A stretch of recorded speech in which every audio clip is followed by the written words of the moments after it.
মই এটা নিজৰ সৰু কথা কৈছোঁ। কেইটামান দিন আগতে এখন মই অনুৰোধ পত্ৰ পাইছিলোঁ, ঠিক লিখিত নহয়, এজন ব্যক্তিৰ জৰিয়তে এটা অনুৰোধ পাইছিলোঁ যে কিছু এনেকুৱা ধৰণৰ ট্ৰেডিং কোম্পানী, নাম এটা ট্ৰেডিং কোম্পানীৰ আছিলে, যে এই ট্ৰেডিং কোম্পানীটোৱে মুখ্যমন্ত্ৰীৰ সাহায্য পুঁজিত 1 কোটি টকা দিব বিচাৰে। মোৰ অলপ সন্দেহ হ'ল যে অসমত এনেকুৱা কোন কোম্পানী আছে যোনে CM ৰিলিফ ফাণ্ডত 1 কোটি টকা দিব পাৰে। DGPক মই ক'লোঁ যে আপুনি পৰীক্ষা কৰি দিয়ক। DGPয়ে মোলৈকে এখন লিখিত পত্ৰ পঠালে যে এই গোটেই লেনদেন ছাছপিচিয়াছ, আমি মুখ্যমন্ত্ৰীৰ সাহায্য পুঁজিত এই টকা ল'ব নালাগে। মোৰ সন্দেহ হ'ল, তদন্তৰ নিৰ্দেশ দিলোঁ।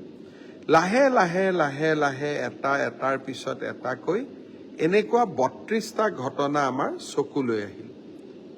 আজি আমাৰ কেবিনেটে যিহেতু এই গোটেই ট্ৰেডিং বা ব্ৰকাৰেজ বা ইয়াৰ লেনদেন ইণ্টাৰনেটত হৈছে, কেইবাখনো ৰাজ্যও জড়িত হৈ থাকিব পাৰে, সেইবাবে এই গোটেই ঘটনাৰ তদন্তৰ দায়িত্ব চেণ্ট্ৰেল ব্যুৰো অৱ ইনভেষ্টিগেশ্যন, চমুকৈ যাক CBI বুলি কোৱা হয়, CBIক অৰ্পণ কৰিবলৈ সিদ্ধান্ত গ্ৰহণ কৰিছে। ৰাজ্যৰ মুখ্য সচিবে ইতিমধ্যে CBI ডাইৰেক্টৰৰ লগত কথা পাতিছে আৰু তেওঁলোকেও এই অভিযোগৰ তদন্ত কৰাৰ বাবে আগ্ৰহ প্ৰকাশ কৰিছে। মই নিজেও কেন্দ্ৰীয় গৃহমন্ত্ৰী ডাঙৰীয়াক সাক্ষাৎ কৰি এই তদন্তৰ দায়িত্ব যাতে CBI লয় তাৰ বাবে যোৱা সপ্তাহত অনুৰোধ জনাই আহিছিলোঁ।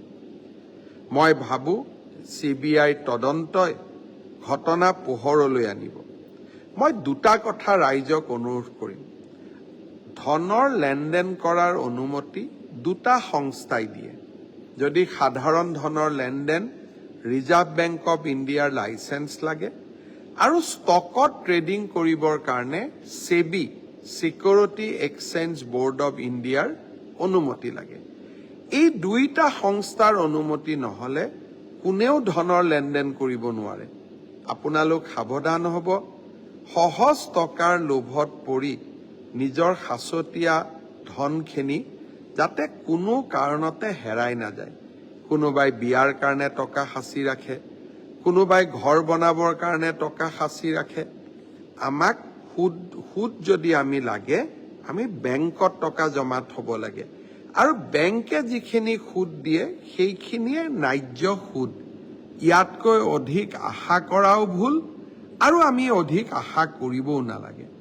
যি নহওক, এই গোটেই CBI তদন্তই গোটেই ঘটনা পোহৰলৈ আনিব আৰু মই আশা কৰোঁ যে এই ঘটনাৰ তদন্তই যিমান মানুহৰ ওপৰত আমাৰ সন্দেহ আছে, সকলো সন্দেহ দূৰ কৰাত সহায় কৰিব।